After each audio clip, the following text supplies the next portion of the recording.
आप सभी को जय श्री श्याम। कैसे आप सब, उम्मीद है सब अच्छे होंगे। प्रेमियों, आज की वीडियो का टॉपिक है, आप लोगों के बहुत ज्यादा फोन आए हैं कि हमारी अरदास स्वीकार नहीं हो रही, हमारा काम नहीं बन रहा, या किसी ने हमारे घर में पितृ दोष बता दिया है, अब हम क्या करें।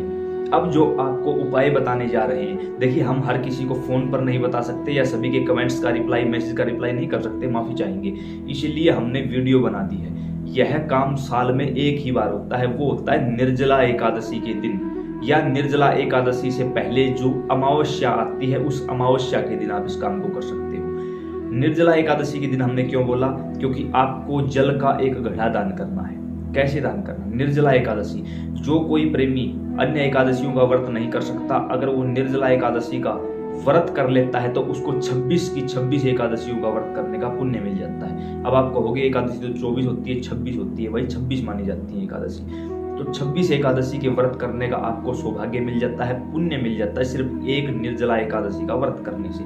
अगर आप व्रत कर सकते हो अच्छी बात है, नहीं कर सकते कोई बात नहीं, जो बताया जा रहा है वो काम कर दो, इससे भी आपको व्रत जितना ही पुण्य प्राप्त होगा और आपके पितृ तृप्त हो जाएंगे। जैसा कि हम अपनी लगभग हर वीडियो में बोलते हैं कि जिस प्रकार घर के पितृ खुश नहीं है तो उस घर में किसी भी प्रकार से किसी देवी देवता का प्रवेश नहीं होता है। आप सभी ने ये सारी चीजें हमारे मुख से कभी ना कभी सुन रखी होंगी। जिन्होंने पितरों की पूरी प्लेलिस्ट नहीं देखी है, नीचे डिस्क्रिप्शन में मिल जाएगी, वहां जाके देखिए, आपको आपके पितरों के बारे में सब कुछ पता चल जाएगा। किसी से पूछने की जरूरत नहीं, कहीं भटकने की जरूरत नहीं। अब आते हैं मेन बात पर। यह काम आपको निर्जला एकादशी से एक दिन पहले करना है। क्या काम करना है?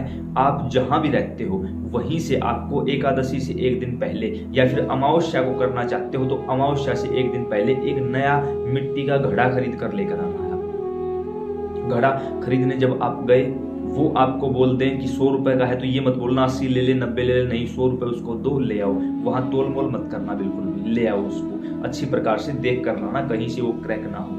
घर लाने के बाद उसमें पानी डाल के रख दो, पूरा दिन और पूरा रात उसमें पानी भरा रहेगा, तो वो अच्छे से उस जल को सोख लेगा। अगले दिन सुबह उस जल को खाली करके उस घड़े में बिल्कुल नया जल डालो। नया जल डाल के उस घड़े को अपने पूजा स्थान पर रखो, जहां आप आज एकादशी के दिन या अमावस्या के दिन पूजा करने वाले हो। उस स्थान पर रखने के बाद उस घड़े को ऊपर से ढको। वही मिट्टी के बर्तन मिल जाते हैं ढकने के लिए, तो आप ले आइए साथ में ही, उसको ऊपर से ढक के रख दो। उसके ऊपर आपको 1.25 मीटर का या 5.25 मीटर का, जो भी आपकी योग्यता है उसी के अनुसार कपड़ा रख दीजिए, और उस कपड़े के ऊपर 11 या 21, जो भी आपकी योग्यता है उसके अनुसार दक्षिणा रख दीजिए, क्योंकि दक्षिणा के बगैर दान अधूरा माना जाता है। जो भी आपसे बन पड़े वो रख दीजिए। अब उस घड़े की जो गर्दन है उसके आपको चारों तरफ 3 बार मोली बांधनी है, धागा बांधना है। धागा बांधते समय आप राम राम श्याम श्याम बोल सकते हो, या अपनी मनोकामना को बोल सकते हो, जो भी आपकी अरदास है, कोई भी अरदास है। अगर हमसे पूछो ये बात तो हम यही कहेंगे कि सिर्फ इतना बोलना कि मेरे घर के जो भी अच्छे या ऊत पित्र हैं, देव पित्र हैं, जो भी छोटे बड़े पित्र हैं, आप तृप्त हो जाओ, आप खुश हो जाओ। क्यों? क्योंकि जिस घर के पित्र खुश हो जाते हैं उन्हें फिर कुछ मांगने की जरूरत नहीं पड़ती, उन्हें सब कुछ दे दिया जाता है। ठीक उसी प्रकार कि आपको एक सुनार की दुकान में ले जाया जाए, कहा जाए या तो यहाँ से महंगे से महंगा आभूषण खरीद ले लो, या पूरी दुकान ही आपको आपके नाम करवा दी जाए। अगर उस समय भी कोई महंगा आभूषण खरीदता है तो वो मूर्ख है, क्योंकि दुकान ही नाम होने जा रही है, फिर आभूषणों का क्या करेंगे भाई। ठीक इसी प्रकार अगर आपकी मनोकामना है तो आप मनोकामना बोल सकते हो, लेकिन मैं यहाँ आपको पर्सनली ये रिकमेंड करूंगा कि आप बोलिए कि मेरे पितृ तृप्त हो, मेरे पितृ खुश हो, मेरे पितृ मुझे दर्शन दे। जब आप ऐसा बोलोगे तो फिर आगे सारे काम आपके पितृ आपके लिए करते चले जाएंगे। अब आपको चंदन हो, कुमकुम हो, रोली हो, जो भी सिंदूर हो, उससे आपको इस अंगुली के माध्यम से आपको स्वास्तिक का निशान बनाना है घड़े के ऊपर। काम कंप्लीट। अब करनी है आपको पूजा। अमावस्या है तो पितरों की पूजा करनी है, एकादशी के दिन कर रहे हो तो बाबा श्याम बाबा हनुमान की पूजा करनी है। जैसे आप करते हो वैसे ही। अब अगर आपको ये नहीं पता कि पूजा कैसे की जाती है, व्रत कैसे रखा जाता है, तो नीचे डिस्क्रिप्शन में ये वीडियो भी आपको मिल जाएंगी, आप जाकर देख सकते हो।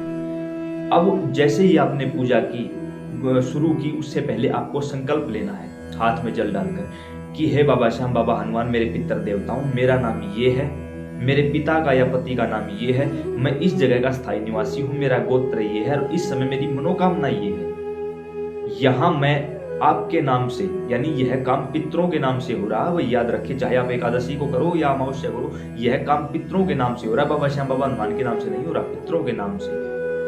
मैं यह जल दान करना चाहता हूँ आपके निमित्त। आप खुश होइए, प्रसन्न होइए और इस घर पर अपनी करुणा बरसाइए। आप शुद्ध रूप से घर में प्रवेश करिए, ये बोलकर आपको जल नीचे छोड़ देना है। उसके बाद विधि पूर्वक आपको बाबा श्याम बाबा हनुमान की पूजा करनी है। फिर उसके बाद उस घड़े को उठाइए और अपने आसपास किसी भी मंदिर में चले जाइए, किसी भी मंदिर में चले जाइए, कोई भी मंदिर हो। जैसा कि आप सभी को पता है कि निर्जला एकादशी के दिन लगभग हर गांव में, हर शहर के हर गली चौराहों में प्रेमी पानी की छबील लगाते हैं। कोई नींबू पानी पिलाता है, कोई शरबत डाल के पिलाता है, कोई अपनी श्रद्धानुसार कुछ भी करके पिलाते हैं, सेवा करते हैं।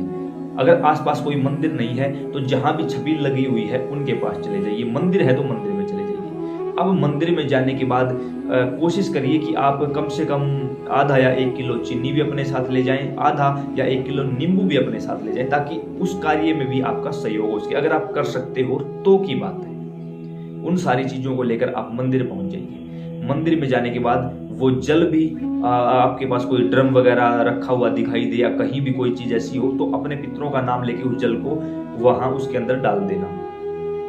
वो जो आपके पास चीनी है, नींबू है या कोई भी और चीज आप लेके आए हो वो भी उन सेवादारों को दे देना। कहना कि इनको भी यूज कर लो, वो हाथों हाथ यूज हो जाएंगी। कोशिश करना कि वहां खड़े होकर खुद आप सेवा कर सको, आप अपने हाथों से जल वितरित कर सको। इससे और भी ज्यादा पुण्य आपके अकाउंट में ऐड हो जाएगा। अब जो 1.25 मीटर कपड़ा है या जो दक्षिणा है 11 की या 21 की, अगर किसी मंदिर में आप जा रहे हो तो मंदिर में रख दो, किसी भी देवी देवता के सामने रख दो, पुजारी जी हैं उनको दे आओ।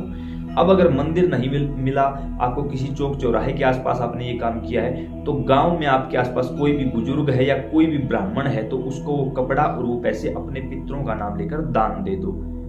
और उस दिन खुद से ये कोशिश करो कि आप अपने हाथों से उस जल को प्रेमियों में बांट सको, प्रेमियों में वितरित कर सको। इस बात का थोड़ा सा ध्यान रखा जाए, क्योंकि जब हम शरीर से सेवा करते हैं ना तो पितृलोक में बैठे हुए हमारे पितृ खुश हो जाएंगे कि देखो हमारा बच्चा हमारे लिए कितना कुछ कर रहा है। आज इस निर्जला एकादशी के पवित्र पर्व पर इस बच्चे ने हमारे लिए इतना कुछ किया है, हमारा भी फर्ज बनता है हम चल पड़े। वो आपके घर की ओर प्रस्थान कर लेंगे और जो भी आपके उस जल को पिएगा उस शरीर के माध्यम से आपका जल पितरों तक पहुंचेगा, क्योंकि आपने पितरों के निमित्त ही ये सब कार्य किए हैं। उसके साथ निर्जला एकादशी का दिन है, बाबा श्याम और बाबा हनुमान की विशेष करुणा बरसेगी। क्यों बरसेगी?